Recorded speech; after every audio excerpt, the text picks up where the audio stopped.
First, we have breaking news. A water main break caused a sinkhole to open up in La Presa. Take a look. It swallowed the wheel of this SUV. 10 News reporter Marie Cornell live now with what roads are shut down in that area. Good morning, Marie.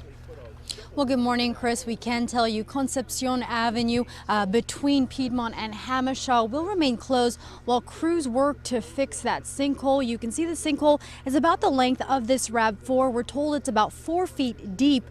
Partially, the tire is submerged on the side of that sinkhole. As you mentioned, this started because of a water main break. Now, 10 News spoke with the woman who owns this RAV4. She says, though she's hopeful her car will be saved, this isn't the first time she'd lose it in a weird way.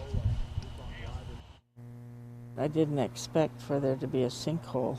And for your car to be like literally I know. I must have the worst luck with cars.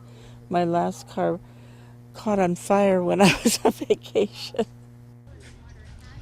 Now, she actually just handed her keys to someone that works here for the city, so I think they're going to try and move that car out of that sinkhole. We can tell you, while they're repairing this, they actually shut the water off, so there are residents here without any water. And again, we're told right now they're working on a temporary fix. The permanent fix will come later. We're live in La Presa. Marie Cornell, 10 News.